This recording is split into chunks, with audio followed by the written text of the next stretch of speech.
we're moving on to our high levels of chronic disease, illness, preventable conditions, etc., etc. And we studied CVD, cancer, and diabetes. For these conditions, you may be asked questions that say, what is the nature and extent of XYZ? What are the protective and risk factors? What are the determinants that influence this condition? Or what are the groups at risk? So once again, I'm going to go through that process, which each of these conditions.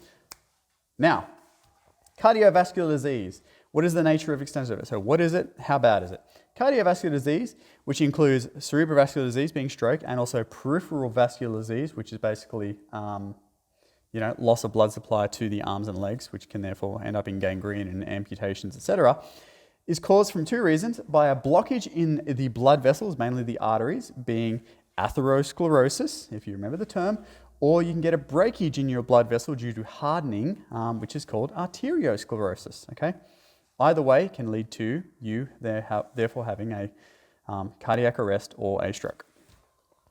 Cardiovascular disease is on a steady decline. Okay, however, it is still the number one cause of mortality in Australia. Okay, number one single cause, I should say, of mortality in Australia. It more than doubles the second cause of mortality in men. So the second cause is dementia, but CVD is still twice as many. And it is the second largest cause of mortality for females. Now, in the other video that I did on CVD, if you remember, looking at statistics, the reason why that CVD is on a steady decline may simply just be because other things are overtaking it, okay? Which could be dementia, because we know that's on the incline. What I'm trying to say is, the same amount of people, so in actual reality, the same amount of people may be experiencing CVD, okay? And so we're actually not making improvements in it, but therefore, because we're able to keep them alive longer on blood pressure lowering medication, whatever, then they end up getting dementia and then passing away from that, which sucks. But therefore, that statistic is contributed to dementia, not CVD, even though they might have had both conditions. Interesting, right? I think it's interesting. Okay. Protective and risk factors, okay? A lot of the times these are going to chop and change, but to make your answer stand out to the markers, you want to try and write some original things, not just like the opposite of each other, okay? Protective behaviours, so I've tried to do that here. Protective behaviours. Balanced diets according to the Australian Healthy Plate Guidelines. So you know the plate thing, and it's got like you should eat this amount of bread and this amount of meat and this amount of dairy and not many sweets and alcohol and stuff. It's like, it's not even on the plate, it's off the plate. Yeah, eat like that, okay? Regular exercise in line with the Australian government recommendations, which is 30 to 60 minutes of MVPA, moderate to vigorous physical activity, 3 to 4 times per week, and regular GP checkups to monitor your blood pressure, okay? Risk factors, poor diets, being overweight and obese from poor diet and lack of exercise, okay? Smoking, we know that smoking hardens the arteries, which can contribute to arteriosclerosis. High-stress jobs, okay? We know that high-stress jobs increases your blood pressure. Increasing your blood pressure may cause athero or arteriosclerosis due to the pressure in your bloods and blockages going on. And lack of sleep, okay? If you are tired from lack of sleep, you are more likely to experience stress, and if you're more likely to experience stress and you're already a little bit overweight and obese, you're more likely to experience a cardiac incident. Determinants, socioeconomic. Socioeconomic.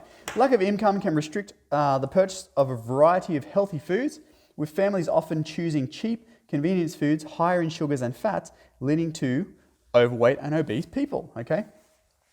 Education around the causes of cardiovascular disease may be missed due to lack of schooling, okay, because they're staying at home, looking after their siblings, or because their parents are working and they need to look after the house, etc. Or simply working undesirable hours and lack of sleep, e.g. working night shift, okay, can cause binge eating and also lack of sleep. With binge eating, overweight and obese, stress, cardiac incident, all right.